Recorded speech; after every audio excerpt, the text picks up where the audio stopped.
বাংলাদেশের মুসলমান যারা রয়েছে শান্তিপ্রিয় মুসলমান, এই বাংলাদেশের মুসলমান যারা রয়েছে তারা যেমন নিজেদের ধর্মের প্রতি তাদের সহানুভূতি রয়েছে, অন্যান্য ধর্মের যারা রয়েছে তাদের প্রতিও তাদের সহানুভূতি রয়েছে। কিন্তু এই সহানুভূতিকে ব্যবহার করে কেউ যদি নিজেদের ওই ভারতে বসা চক্রান্ত, যারা মাসের 30 দিনের 25 দিন দেহটা নিয়ে এই বাংলাদেশে বসে থাকে আর বাকি 5 দিন মনটা নিয়ে ভারতে যায়, সেখানে চক্রান্ত করে এবং সেই চক্রান্তের এক্সিকিউশন এই বাংলাদেশে এসে ঘটায়, সে সকল উগ্রবাদী হিন্দুদেরকে প্রতিহত করার জন্য আমাদের মনে বিন্দুমাত্র সহানুভূতি থাকবে না। আমরা আমাদের জায়গা থেকে স্পষ্ট করে বলতে চাই, আমরা অনেক সহ্য করেছি, আমরা আমাদের জায়গা থেকে সর্বোচ্চ উদারতা দেখিয়েছি। আমরা দেখেছি এই অভ্যুত্থানের পূর্বে কারা কতটুকু এই অভ্যুত্থানকে সমর্থন করেছিল। আমরা দেখেছি এই বাংলাদেশ থেকে শেখ হাসিনা পালিয়ে যাওয়ার পরে কাদের মন সবচেয়ে বেশি খারাপ হয়েছে।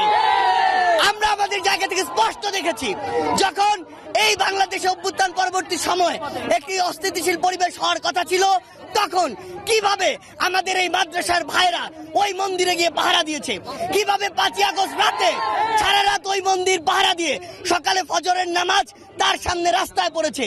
সেখানে এই সহানুভূতিকে কেউ যদি প্রশ্রয় হিসেবে দেখে, আমরা স্পষ্ট করে বলে দিতে চাই, শুধু অন্তর্বর্তীকালীন সরকার নয়, বৈষম্য বিরোধী ছাত্র আন্দোলন নয়, জাতীয় নাগরিক কমিটি নয়, পুরো বাংলাদেশ একসাথে এই সকল উগ্রপন্থীদেরকে প্রতিহত করবে।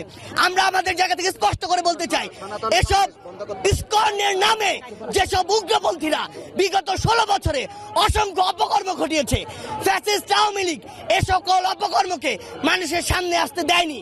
তারা ইসকনের এই সকল অপকর্মকে মদত দিয়েছে, প্রশ্রয় দিয়েছে, আশ্রয় দিয়েছে, লুকিয়ে রেখেছে।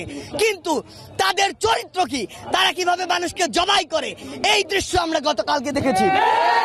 আমরা আমাদের জায়গা থেকে স্পষ্ট করে বলতে চাই, বাংলাদেশের মানুষ যেমন সকল ধর্মের প্রতি সহানুভূতিশীল, একইভাবে সকল উগ্রবাদীদের বিপক্ষে তাদের রক্ত গরম হয়ে সর্বোচ্চ অবস্থানে যেতে, তাদের বিরুদ্ধে দাঁড়াতে, তাদের প্রতিহত করতে বিন্দুমাত্র দ্বিধা করবে না।